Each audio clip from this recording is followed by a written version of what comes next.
everyone, and welcome back to another episode of the Paulitics Show. Today, I am interviewing State Senator of New Jersey, Declan O'Scanlon. State Senator, how are you?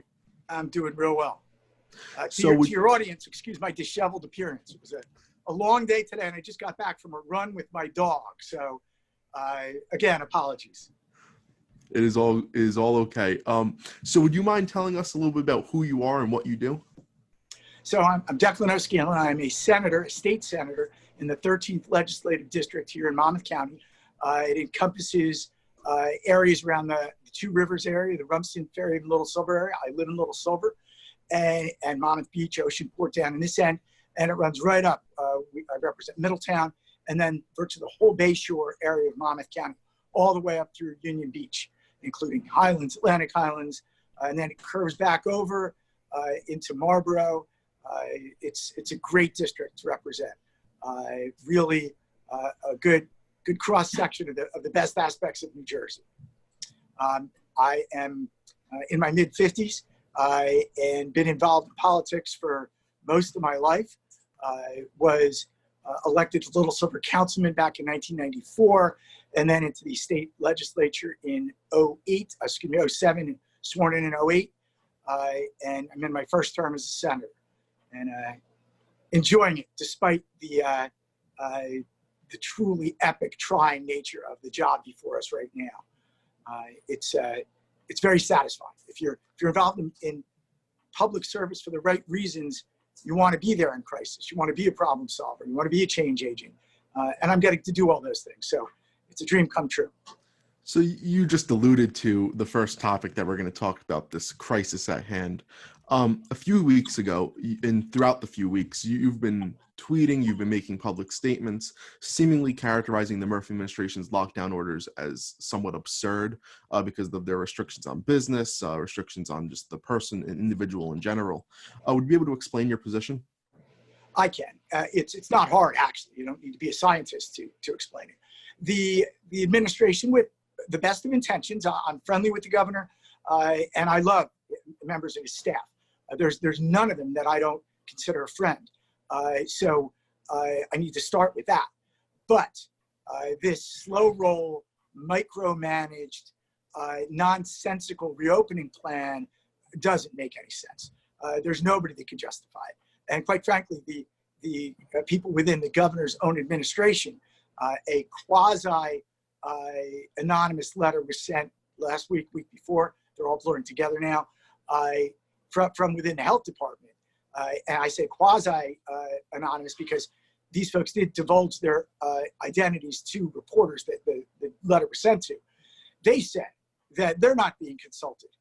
So it's, again, I believe best of intentions. Someone decided we had to go in bizarre, nonsensical step after bizarre, nonsensical step. And that has led to chaos within our business community, terror within many of these folks, and these just completely illogical contradictions. There's no reason why our smaller retailers couldn't have been open weeks ago. There's no reason why we couldn't have had outdoor dining done right a few weeks ago. We are, in many categories, we are the last state to move forward, including our neighboring states. Pennsylvania is ahead of us for the last couple of weeks now, or week and a half. You go to Lambertville, you would have to drive through Lambertville, and business owners there have to watch cars full of people and their revenue drive right through town, across the bridge into New Hope, and spend their money there. New Hope was happening. There's no reason for that, and that's indicative of what's going on in our whole state. Delaware's been open, Pennsylvania's been open, parts of New York have been open. So it doesn't make any sense. I have no trouble winning that debate with anyone who has it legitimately. And the problem with that is every day we wait, hundreds more businesses pull the plug. And I'm on the phone with business people almost every day, grown men and women who are losing everything in tears, knowing they could be open for weeks, knowing they could do it safely, and not being able to do so. You see now, there are folks that are just saying they're choosing to reopen. It's been happening for weeks. So the administration has micromanaged itself into irrelevance in many of these areas. And that's not good. I've been telling the administration that that was going to happen for a while. It would be better for all of us if they were engaged and moving forward in a dynamic way, paying attention to business community, local officials. Monmouth County officials have led the way in organizing our businesses, along with my office and Senator Gopal's office. I'll give them some credit as well. We've been ready to go here in Monmouth County for many weeks. And the fact that it hasn't happened is tragic for many of these businesses. It's a really sad thing. So I just want to really touch on that business aspect of it, because as you know, there was a report on, I believe it was April 7th, that suggested that New Jersey was $200 billion in debt. And, you know, with our ballooning debt, and I understand that it's been somewhat alleviated in recent years, should we be subsidizing these businesses? Because there are expected that in the United States as a whole, it's expected that 40% of all small businesses will close. Well, there are programs out there now. There are federal programs, and we do have some CARES Act money in-house here in the state. Close to $2 billion, I think, was remain, or 1.4. I'm sorry, remain with the state. We have hundreds of millions that has been given to counties. Monmouth County got $108 million, I think, and they are going to help businesses with that. So there are programs. Just this morning, Governor Christie announced a plan to provide some very quick, small cash infusions for small businesses. So there are organic programs that are happening. There are governmental programs that are happening, but we will have to. And there's a direct, proportionate impact of that aid. The more that's there, the more businesses will be able to save. The less it's there, the less we'll be able to save. And there's no way to save them all.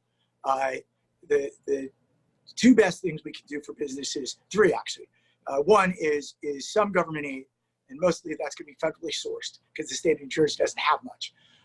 Federally sourced, state administered, state and local administered. The second thing is get them open so they can generate their own money so our economy can get going again. And everyone benefits from that. The tax dollars generated from an open economy will give the state more money to help more businesses. And the third thing is get the hell out of the way and let them do everything we can to facilitate not only being open, but to be able to thrive. We're seeing that creativeness all over the state now, with outdoor seating is going to be rampant and prevalent, and I'm looking forward to it. We should have been open weeks ago, but we will be open for outdoor seating on Monday. I'm going to eat out for at least 30 days. 30 days, 30 restaurants. I'm going to try to drag my wife to as many of those as possible. I should say, you know, the goal should be 30 days, 30 restaurants, and 20 pounds that I put on. So I'm ensuring that I'm ordering enough food to keep them profitable. But we're going to be out there in force supporting them. And look, that's a message I want to send to folks. Some people won't feel comfortable, and I understand that. If you don't, stay home. Folks that are immunocompromised, no problem. But if you can afford it and you feel safe, get out there and support our businesses. They're going to need it. Our whole economy will need it. It isn't just the business owners, the restaurant owners that will benefit. It's all the employees. It's our overall economy. And I think the way we're doing it, and again, this is not, it's regardless of these micromanaged state pronouncements, businesses are being really creative, spreading out. They're going to give single serving condiments.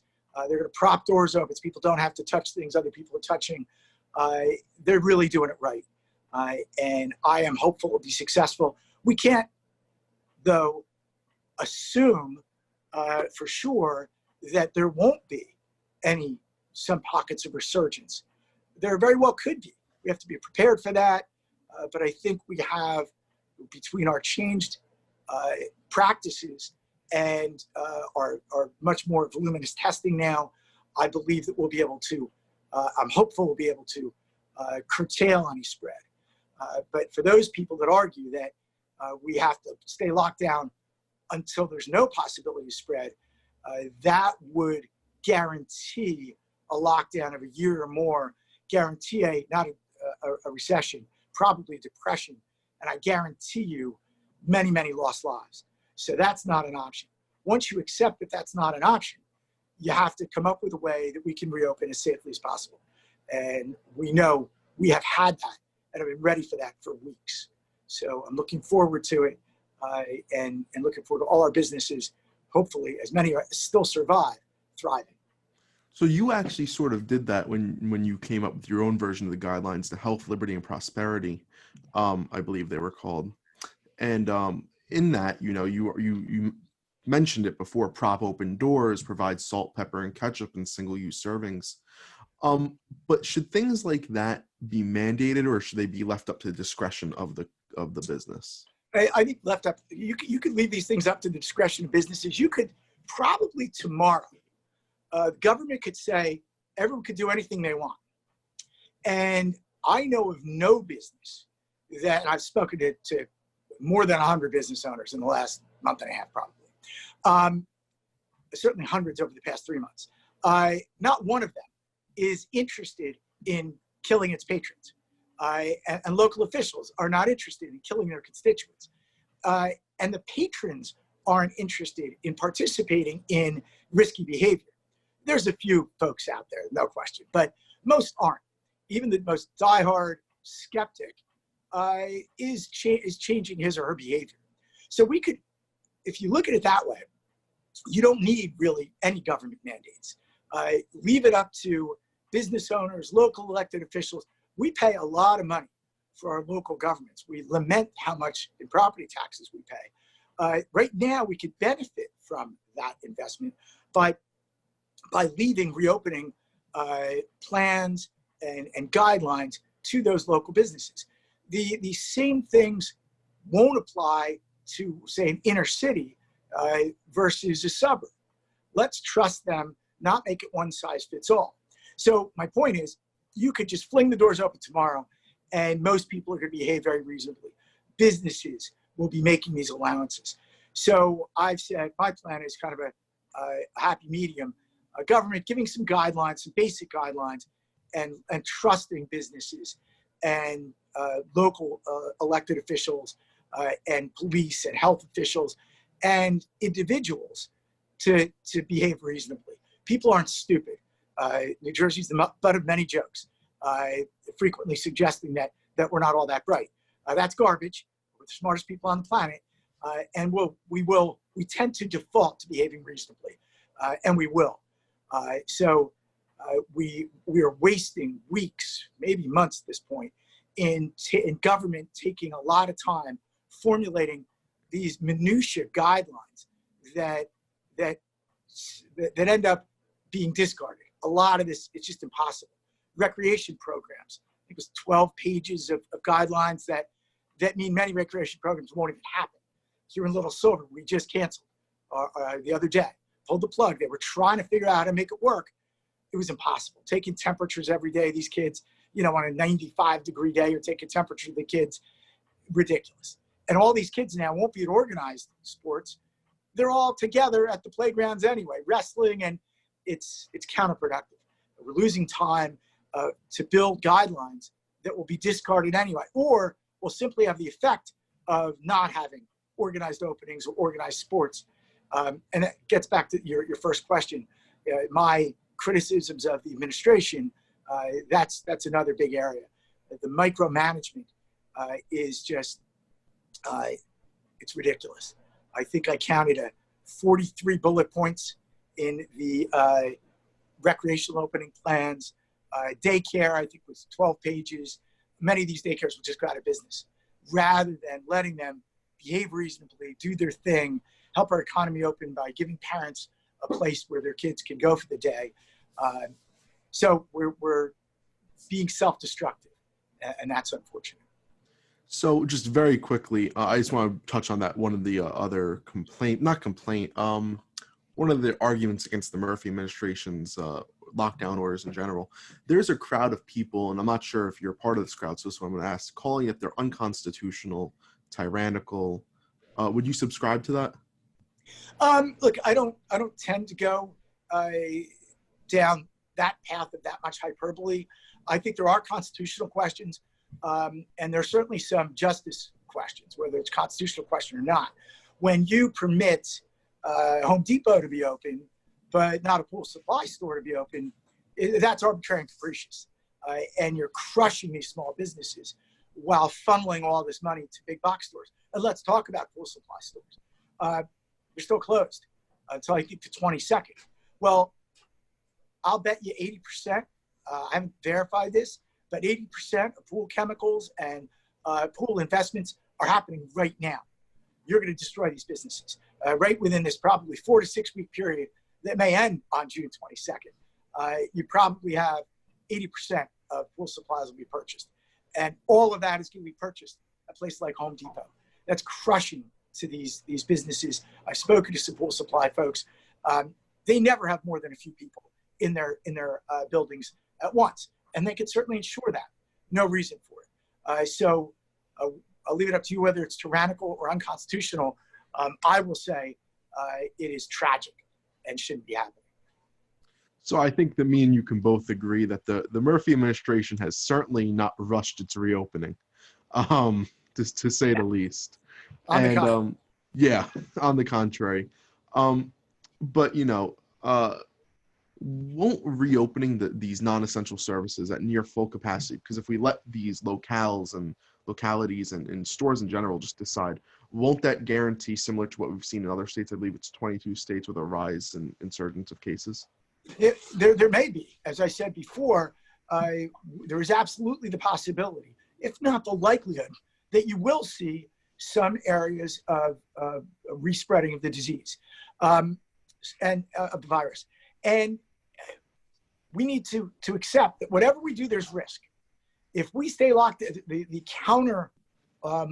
alternative is staying locked down for a year to two and guaranteeing a depression. That's not a real option, especially with what we know about this virus at this point.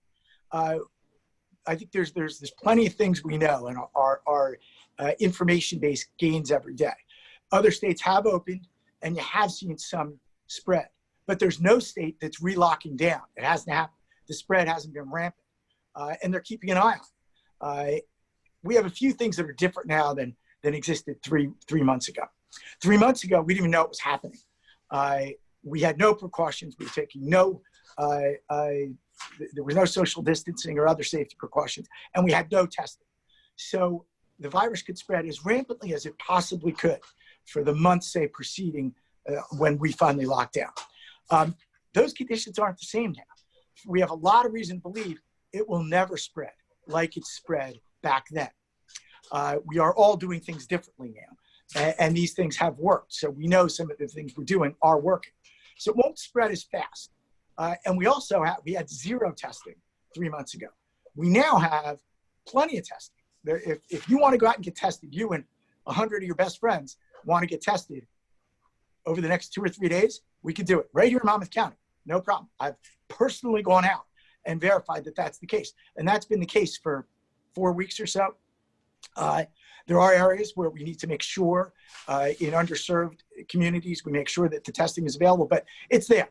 And so most people, as soon as you have you show any symptom, you're going to be a little skeptical. You're going to go out and get tested.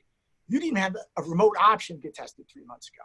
So given the knowledge we have that most people, if you're feeling any symptoms, you're going to stay home. The vast majority of people will. Where 3 months ago, we were tough New Jerseyans, you rough it and you go out. Very few people are going to do that. So given all those things, the risk that we're going to have rampant spread, I think, is very low. And I think with other states being 4 to 6 weeks ahead of us, we haven't seen rampant spread. There are some areas of concern. We have to pay attention to that. But then we have to move forward to save our economy. And again, those states that are 4 to 6 weeks ahead of us, not one of them is thinking about relocking down at this point. So I think those are good signs that despite some increase in spread, which was to be expected, it isn't rampant. All that having been said, I will reiterate my commitment to our reopening in a responsible way. So very quickly, I just want to move away from, discussion of COVID-19. Very quickly, I want to talk Oh, thank about, God. Talking about anything other than COVID. Please, let's go. I want to talk about marijuana policy very quickly. Would you be able to provide to myself and the audience your position on this? Well, we're going to have the public is going to vote on this in November. And I think that's a very fair path to take. There was a big debate. The votes weren't there to legalize marijuana. Now we're talking recreational. Medicinal is moving forward, a big expansion. I'm a huge proponent. It has shown some indications of real efficacy, our medicinal program. I've had family members benefit from it. I've spoken to parents of children that have benefit from it pretty dramatically. So we still need more clinical study, but it looks good. And our program there is moving forward at a pretty rapid pace, not as fast as some folks would want. Recreational, big debate. The vote wasn't there, and it was decided that we're going to go to the voters. And I think that's reasonable. And I'm not a big fan. We have representative government for a reason. We're not a direct democracy for a reason. We don't go to the voters about every policy, but this one lends itself to a vote. Most people have thought about this policy, have done a lot of research, and we'll do a lot more between now and November. So I trust the public to make the right decision. And I am letting the public make that decision. I haven't come out how I'm going to vote, and I don't know whether I will or not. I think this is a personal decision. And I have folks, there's folks on both sides, in both parties, very passionate, and there's a lot of ongoing discussion about it. I think that's healthy. I think it's a good thing, and I trust the voters will make the right decision. As far as policy after that, it's premature. Until we know, it's not something that I'm going to put a lot more time into. We spent considerable time talking about the policy when the legislative option was on the table. So we have basic things in place. I have some basic ideas about how I want to make sure if we do move forward, the taxes generated would go. We can't squander that revenue source. But we don't know if that revenue source is going to be there. So we have to wait and see. And we'll work it out after, once we see what happens. So at least like a personal fear of mine when we go to direct democracy, we've seen in other states with a completely different topic, such as like Medicaid expansion, where lobbyist firms will try to not allow Medicaid to expand. Won't smear campaigns such as that also exist within the realm of marijuana? Well, you worry about that whenever you go, out to the voters. Look, you got to worry about that for legislation as well. Lobbyists get to legislators all the time. Deals are cut all the time. And we pass really lousy pieces of legislation, ill-informed pieces of legislation on a regular basis. So you have to worry about that in any democracy. And look, that's a flaw in our system, but where are you going to go? Our system is still the best one on the planet. I could say we can go to places that aren't democracies, and they make a lot of lousy policy too. And they are a lot less successful within the world than the United States is. So I wholly endorse our system. So you do have to worry, but you have to trust people too. In every election we have, you have lies told and smear campaigns, and you got to trust the people at some point. And I do. And usually they make the right decisions. Sometimes they don't, but that's part of our system.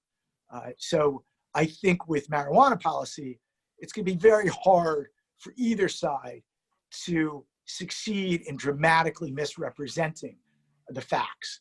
Most people are going to do some digging. They're going to look at other states' experiences, which, it's hard to torture those into some dramatic, massive vote-changing misrepresentation.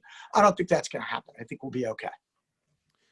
So, we mentioned this debt that we have earlier, and we also mentioned how marijuana could potentially generate some sort of revenue for the state. But we're $200 billion in debt, according to an April 7th report. Gubernatorial candidate Jack Ciattarelli has suggested that the Murphy administration produced a lot of fat that ought to be trimmed. That 200 in the Murphy administration said that 200,000 public workers would have to be fired. what is some of this fat? And do you agree with Mr. Citarelli? Like some of this fat has to be trained to I have what? to talk to Jack about his exact numbers, and Jack and I are friends. He's one of the smartest people in the political arena in New Jersey, so I respect his numbers. I would have to dive into that, the specifics, but we absolutely agree that one of the very first things we need to do, and this was something we needed to do before the revenue hit of the impact of COVID, is get our fiscal house in order. We could talk about our overall debt, but all told, we're probably looking at a structural, before COVID, structural deficit of $3 to $6 billion a year. It's a huge number, and we should have been focused on, and there was a bipartisan group of legislators, I was one of them, saying we should have focused on this over the past several years. Things like the next round of pension and health benefits reforms. These are the biggest areas where we can derive the most savings. And by the way, not pose a real threat to public workers or their health benefits. There are things we can do to save a lot of money, to save workers money as well, and save more than $1 billion, $1 to $1.5 billion a year or more. We need to do those things now more than ever. And yes, there are still areas of fat within our budget, but the biggest areas of savings are the next rounds of pension and health benefits. But we've got to go and save absolutely every penny we can, because our deficit now over this next 2 years is going to be even higher. And that is really troubling. We got to get out ahead of that. But the governor's suggestions right now are not the answer. The massive borrowing should not be on our agenda. At some point, you may need to borrow some money. I will not take that off the table, and I'll acknowledge that is a possible thing down the road. But before that, we need to cut, we need to restructure, we need to reform. That's number one. Number two, we have to wait and see what our tax revenues are going to be over this next month or so, certainly after July 15th, when income taxes are due. And we have to see what federal money is going to come in. There is talk of substantial federal help, and that's not an unreasonable thing for a host of reasons. So we need to do all those things before we talk about borrowing, before we talk about tax increases. It's way premature. But to get back to the original foundation of your question, yes, we need to slice every bit of fat we can from our budget, and do the reforms, which again could be termed as fat as well. Get those things done in order to get our fiscal house in order. Okay, and this is an amalgamation of a few issues that are currently going on. As we know, with the death of George Floyd a couple days ago, a couple weeks ago at this point, we've seen protests across every state in this country, including New Jersey, and one was hosted by a senatorial candidate, Lawrence Ham, in Newark. And what is your take on this whole Black Lives Matter protests and things of that sort? I think that the peaceful protests are absolutely justified, not just warranted, but justified. What happened to George Floyd, it was disgusting. And you try to get to the mind of the police officer that killed him, and it's impossible. You can't even, a rational human being can't even fathom it. And the prevalence of mistreatment of the Black community, you can't deny that has gone on. There is that racism still exists within our society, unfortunately. My daughter's 14.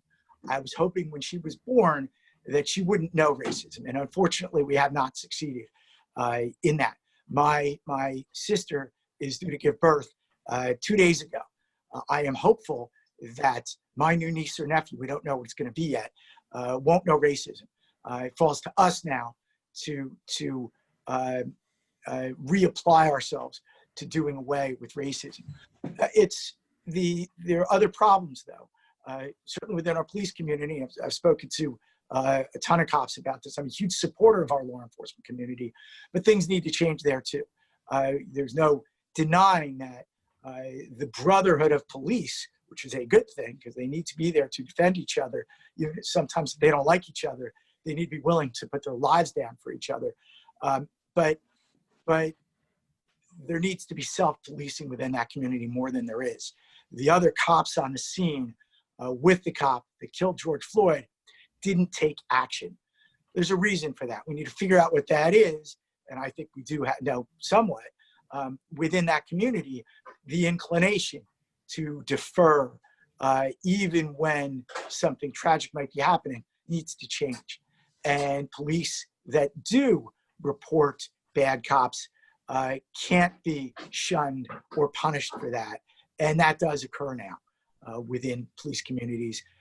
We need to fix that for the communities they police, Black and everyone else, but particularly Black folks, but also for the police community. There are police that are wildly uncomfortable with the fact that this culture still exists. We have to be careful that we don't go too far and turn police against each other, because we need that brotherhood. So it's a balance. We need to work with our police. We need to work with the African-American community and all of us together to solve these things. I think that there's other reforms that need to happen, probably within police training. It's, quasi-military. We should take a look at that. The military, when we train them to go out, 70, 80% of the people that our military is going to encounter are enemies that might want to harm them. With police, 80 or 90 or more percent of people that they will interface with are decent people who they're there to protect, or who simply, any one of us on a bad day made a mistake. So I think there's probably some areas of training we should take a look at. Lastly, I think that we have damaged the police community and the average person's relationship with police by being our own worst enemy and our police's own worst enemy, by turning them into a revenue source. And that's tragic. We need to take the profit motive or the revenue generation motive out of the actions of our local officials. Too often, you have local officials well-meaning, but paying too much attention to how much revenue courts are generating. That should not be a factor. A police officer, we need to spend more time encouraging our police to educate rather than to punish. And that will, I think, dramatically change the public's perception of our police. Again, to get back to believing that they'll be there to protect and to serve us, not to apprehend and to punish us. It's a really, really bad thing. And the erosion of the average person's perception of our police has eroded dramatically since I was a kid. And that's a shame. And it's an awful thing for our police, because 99.9% of them get into the business to protect and to serve, not to apprehend and to punish, or worse. So we need to get back to all those things. If we do that, I think we can fix this. I will say the movement, I should say blatantly, the movement to defund the police, I understand the passion of some of those folks. It's unworkable. It's insulting to our good cops. It will never happen. So we need to get away from that. So I should be clear about that. But there's certainly room for reform. So when we talk about this brotherhood behind the officers in blue, do we specifically refer to the backbone of that, the institutionalized police unions, and how those perhaps need to be disbanded to an extent or weakened? Well, I've heard those calls. I have some very good friends within the police union, but unions tend to foster some of this, some of the cultural problems that I have said, actually not that I have said, that unquestionably exist. So look, I don't think politically we're going to get rid of police unions, but there's a debate that is not unreasonable to be had about the role that public sector unions play.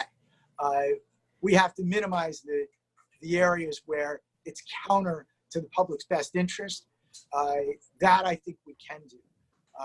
Disbanding them is not likely. Just politically, it's not a likely thing to happen.